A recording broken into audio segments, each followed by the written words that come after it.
నమస్తే, welcome to our channel. మోకాళ్ళ నొప్పులు చాలా మందిని ఏజ్తో సంబంధం లేకుండా వేధిస్తున్న సమస్య. మోకాళ్ళల్లో గుజ్జు అరిగిపోతూ ఉంటుంది కొంతమందికి. మరి ఎలాంటి ఫుడ్ తీసుకుంటే మోకాళ్ళల్లో గుజ్జు అరిగిపోకుండా ఉంటుంది, అలాగే అరిగిన గుజ్జును కూడా మనం రీప్లేస్ చేసుకోవచ్చు అని వివరించడానికి ఈరోజు కేరళీయ ఆయుర్వేద హాస్పిటల్ పంచకర్మ స్పెషలిస్ట్ మణిగారు మనతో ఉన్నారు. మరి చాలా మందిలో కూడా మోకాళ్ళు అరిగిపోయినప్పుడు ఆపరేషన్ కూడా వెళ్ళాల్సిన అవసరం ఉంటుంది. ఆపరేషన్ అవసరం లేకుండా మోకాళ్ళల్లో గుజ్జుని ఎలా పెంచుకోవచ్చు, ఎలాంటి ఫుడ్ తీసుకోవాలి, అలాగే ఎలాంటి హోమ్ రెమెడీస్ అందుబాటులో ఉన్నాయి, ఈ వివరాలన్నీ కూడా మణిగారితో మాట్లాడి తెలుసుకుందాం. నమస్తే మణిగారు. నమస్తే. ఎలా ఉన్నారండి? బాగున్నానమ్మా.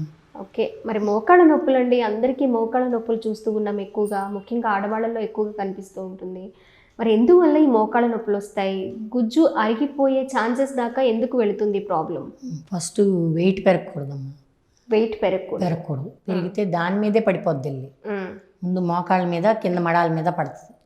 అవి అంత మొయ్యలేవు కదా, అంత పైన అంత బరువు, కింద మొయ్యలేవు కదా, చిన్నవి కదా. అప్పుడు దీనిలో మార్పు వచ్చేస్తూ ఉంటుంది మోకాళ్ళలో. అంటే మనం ఏం చేస్తామంటే ఈ నడవటం వీటి మూలంగా ఇబ్బంది ఉంది, నొప్పులు వస్తున్నాయి అని ఏదో వీళ్ళు నెగ్లెక్ట్ చేస్తారు. అవి చల్లగా మొదలెడుద్ది, అరుగుదలకు వచ్చేస్తాం మొదలు. అందుకే ఆమం కూడా తయారవుతుంది. అక్కడ చేరి వాటిని బాగా ఎముకలు కూడా పొడుస్తూ ఉంటుంది సన్నగా. ఇది అరుగుదలకు మొదలెడుతుంది. అదే ఆ జిగురు లాంటిది పోతుంది. అవన్నీ పొడిబారిపోతాయి ఎముకలన్నీ లోపల. మనం నడిచే కీళ్ళు రెండు ఆ కలయికలో పొడిబారిపోద్ది. అప్పుడు వీళ్ళు బాగా నొప్పి వచ్చేస్తుంది, తట్టుకోలేరు. అప్పుడు వెళ్తారు హాస్పిటల్కి.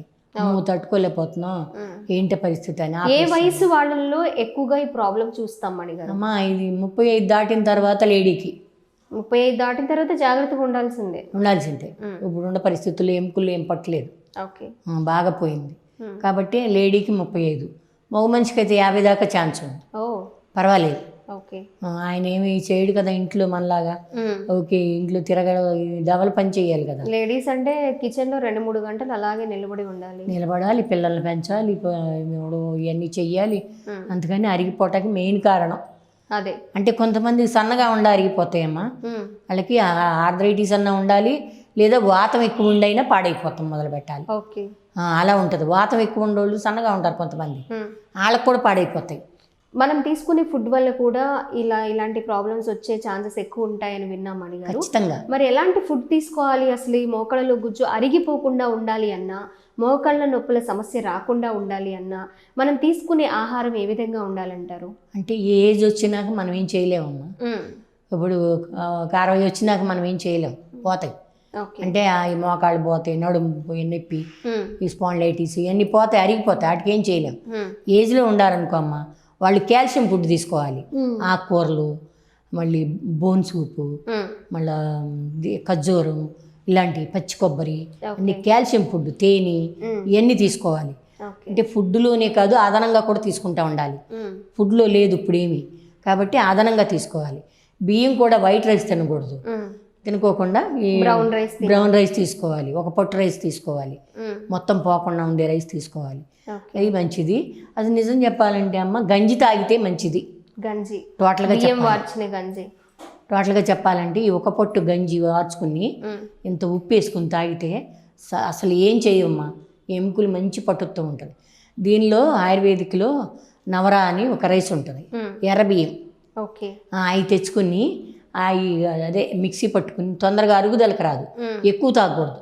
2 స్పూన్లు అంతా, లేకపోతే 1 స్పూన్ అంతే. అరుగుదల తక్కువ ఉంటుంది కాబట్టి బాగా బలవర్ధకమైంది. అది 1 స్పూన్ వేసుకుని పౌడర్ లాగా గంజి కాసుకుని అది తాగొచ్చు. తాగితే ఎముకలు మంచి బలంగా ఉంటాయమ్మా. కేరళ వాళ్ళంతా అదే చేస్తారు. ఆ గంజి తాగటం, ఈ నవరా బియ్యంతో తినటం. వాళ్ళు అసలు ఆల్రెడీ అయ్యో బియ్యం తింటారు, ఆ గంజి తాగుతారు బాగా ఉప్పు వేసుకుని. దానిలో ఏమన్నా కావాలంటే, తాగలేకపోతే కొంచెం ఉప్పు కారం వేసుకుని తాగేవాళ్ళు కూడా ఉంటారు టేస్ట్ కోసం. అది గంజి ఖచ్చితంగా తాగాలి. లేదా నవరా రైస్ తెచ్చుకుని 1 స్పూన్ గంజి కాసుకుని తాగాలి. నవరా రైస్ దొరుకుద్ది బయట ఆయుర్వేదిక్లో. అది మంచి పట్టుగల పదార్థం, ఎముకలకి మంచి పట్టుత్వం వస్తుంది, నొప్పులు తగ్గిస్తుంది, ఈ ఆరకుండా ఆపుద్ది, తాగొచ్చు. మళ్ళా దానికి ఇంకోటి ఏంటంటే, మన కలబంద ఉంది కదమ్మా, అది అరిగిపోయిన వాళ్ళకి కలబంద తీసుకుని 7 సార్లు కడుక్కోవాలి. పంపు కింద 7 సార్లు కడగాలి దాని అంతా పోవటానికి. వేస్ట్ ఉంటది కదా కారుతూ ఉంటుంది జిగురు. అదంతా పోవాలి. 7 సార్లు శుభ్రం కడిగేయాలి. కడిగేసి నోట్లో పెట్టుకుని మింగాలి. పచ్చిది మింగేయాలి. మింగేసి వాటర్ తాగాలి. తాగితే దానివల్ల మంచి ఉపయోగం. ఆ కలబందలో ఉన్న జిగురు మన మోకాళ్ళకి వస్తుంది, బాగా వస్తుంది. మోకాళ్ళే కాదు ఎముకలన్నీ కాపాడుతుంది, మంచిగా ఉంటుంది. మళ్ళీ ఇంకోటి దీనికి చింతగింజల పౌడర్, చించాది పౌడర్ అని అంటారు దీనిలో. వాస్తవం చెప్పండి, చింతగింజల పౌడర్ అది తెచ్చుకుని తుమ్మ జిగురు తెచ్చుకుని పటికి బెల్లం, చింతగింజల పౌడరు ప్లస్ తుమ్మ జిగురు మళ్ళా ఒక ఇది 100 అది 100 పటికి బెల్లం, పటికి బెల్లం 100 మొత్తం మెత్తగా వేయించుకోవాలి. ఇది ఆవు నెయ్యిలో వేయించుకొని మిక్సీ పట్టుకుని రోజు 1 స్పూన్ తినాలి. ఓకే. ఇది చింతగింజల పౌడర్ మోకాళ్ళకి బాగా పనిచేస్తుందమ్మా. అరుగుదలకు వచ్చినాటికి మళ్ళీ ఆపగలుగుద్ది. లోపల జిగురు లాంటిది తయారవుతుంది ఆ చింతగింజల పౌడర్. మనం అంటే ఒక్కసారి రాదు, లాంగ్ తీసుకోవాలి. 40 days తీసుకోవాలి. ఇదంతా ప్రాసెస్ అంతా 40 days వెళ్ళాల్సిందే ఆయుర్వేదిక్లో.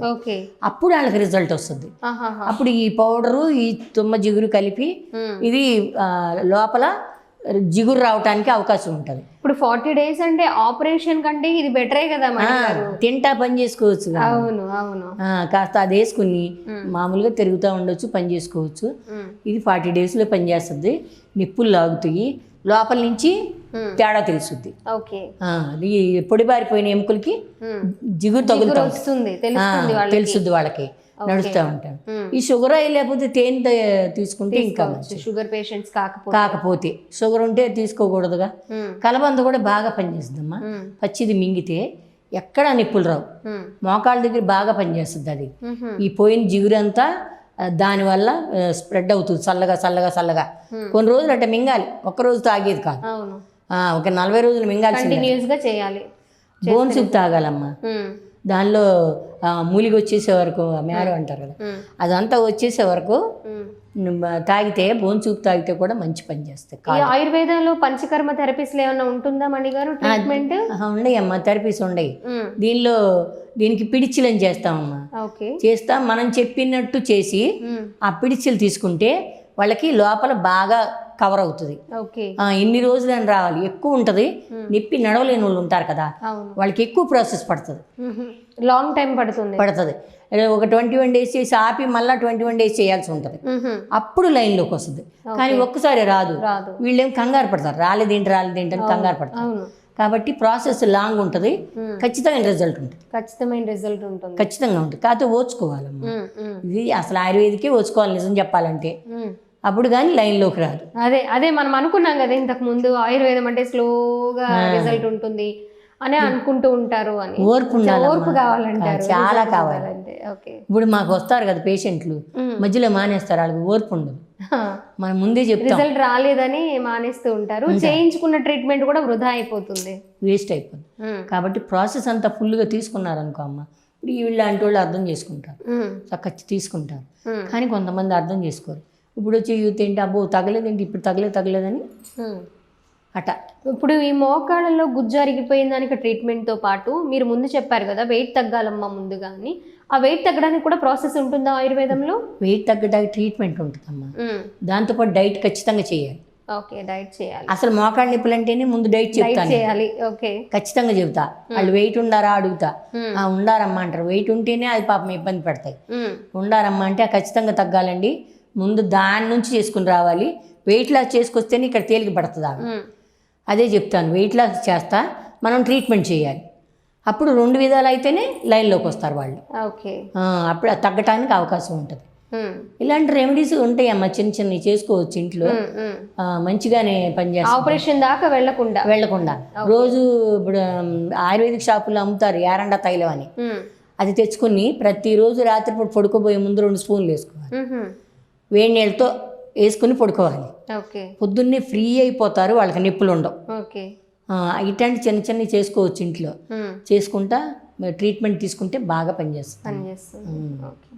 ఓకే మణి గారు, నాకు 60 ఏళ్ళు వచ్చినాయి కదా, నాకు ఇంతవరకు మోకాళ్ళ నొప్పులు, నడువు నొప్పి అంటే వచ్చిందేమో కానీ పని చేయటం. అంటే మీరు అంత వెయిట్ ఏం లేరు కదా అందువల్ల ఏమో బాగా వెయిట్ ఉండేదాన్నమ్మ నేను, ఆ, బాగా 70 దాకా ఉండేదాన్ని, 75 అట్లా ఉండేదాన్ని. ఉమ్, ఇప్పుడు 60లోకి వచ్చేసా. కానీ ఓకే. బాగా బోన్ వెయిట్ ఉండా నేను. ఉమ్, అంటే మా ఫుడ్ వేరులేమ్మా, అప్పుడు అమ్మ పెట్టింది వేరు. అంతే కదా. అప్పుడు తిండి వేరమ్మా. ఉమ్, ఒక ఒక వేపుడు కారం పెడితే ఉమ్, ధనియాల కారం, ఉమ్, ఒక చిన్న ముంత నెయ్యి ఉమ్, దానిలోకి యాడ్ చేసుకుని. ఒక ఇప్పుడు ముద్దకి. ఏదమ్మా, అవును.